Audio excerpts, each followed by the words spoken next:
Hi guys, Sandy here. Today we are back with the Great Resignation and this theory that's been going around for a while now that an anti-work thread on Reddit is the fuel for the Great Resignation or the Big Quit. So, is there any truth to that? Let's find out. Now, the subreddit that's causing all this talk is an anti-work community that was created in the early 2010s but has seen incredible growth during the pandemic. It now has more than 1.7 million users, up from 180,000 in October 2020. On it, you can find loads of text and email shots of people quitting their jobs in dramatic fashion. Most of them rage quitting, actually. And I have to say, some of these exchanges will make your blood boil. You know, the way bosses treat people and think they can get away with it is just appalling.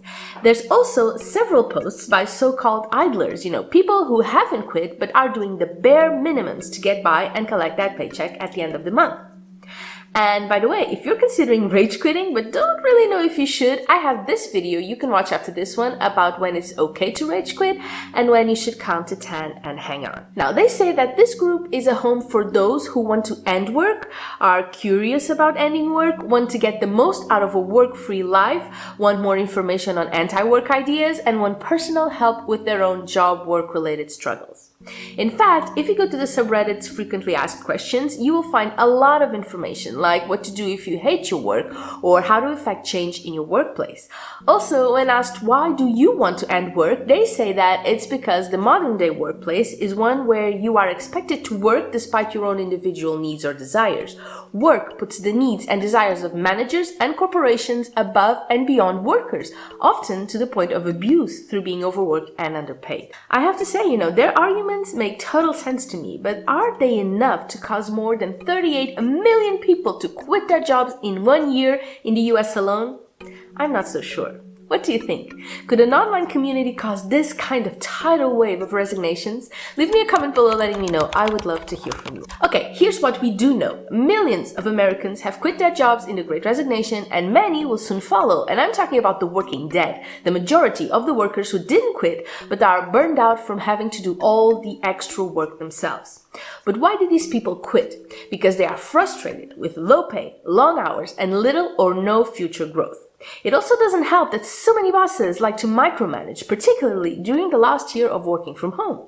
Not to mention the food, retail, and hospitality workers, the majority of the quitters who have to put up with rude customers and constant arguments over mask requirements while putting their health on the line by dealing with the public. And for white-collar workers, having worked remotely, going back to that awful commute only to work in a cubicle for 8+ hours a day, staring at a computer screen all day, just doesn't make sense anymore. Workers are the backbone of any economy, and they have had it with being just another part of a hollow, work and productivity obsessed belief system that expects them to live for work instead of working for a living. Because of course we have to work, we have to pay our bills, have food on the table, and a roof over our heads. But there also needs to be a better work-life balance. Workers want a healthier, happier lifestyle, and spending all their days stuck in the office doing long hours just doesn't do it for them. Now, these Great Resignation quitters aren't, for most part, being lazy or wanting to be unemployed. They are simply trying to do things differently, trying to get their individual needs met and looking for a better life for themselves. Now, before we continue, just a quick reminder to tap that like button if you're enjoying this video, of course. It would go a long way with helping spread this video to more and more people, and that would really help my channel. I would really appreciate it. Okay, moving on. We have the younger generations, who may very well be the first group in modern history that won't do better or as well as their parents. They are buried in student debt, and the money they're making isn't enough for them to buy a house or to start a family due to the rising house prices and inflation that wages just aren't keeping up with. They actually feel misled by their elders, the ones who told them that if they went to school and followed all their rules, they would get to live the American dream with the big house, the kids, the vacations, and the fancy cars.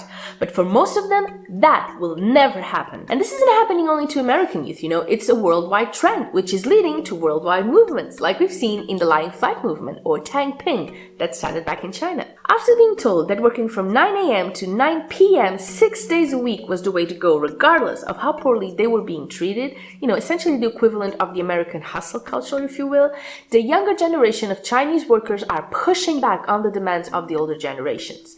They are instead doing the bare minimums governments with minimum work hours, medium quality work, long breaks, and just about anything they can do to stop themselves from being very productive. Do you see the similarities here? These lying flatters are the idlers. The complaints they have, the needs that aren't being met, the demands are pretty much the same as the American workers quitting every day. The Great Resignation is happening because people are unmotivated and disconnected from the workplace and the economy.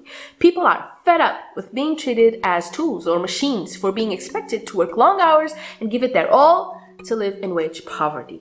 If anything, the anti-work community is inspiring people who are already thinking of quitting to do it sooner rather than later, or to do it more dramatically. But what is causing these trends that may very well cause extreme damage to the economies and social fabric of the countries worldwide is the way bosses, companies, employers are treating the one resource they absolutely need to be profitable. So, if governments, some media, and bosses spent less time vilifying workers and more time listening to their needs, and no, it is not just about the money, they would be able to adapt quicker and go back to business as usual with more motivated and productive workers. Let's see how long it will take them to catch up. Now, before we move on, I think you should definitely watch the Great Resignation series to get caught up with what is happening. But if you don't have that kind of time and want to know my personal favorites, then watch these two about the lying down movement and the rise of the working dead. That is it for me today, and I will see you over there. Bye bye!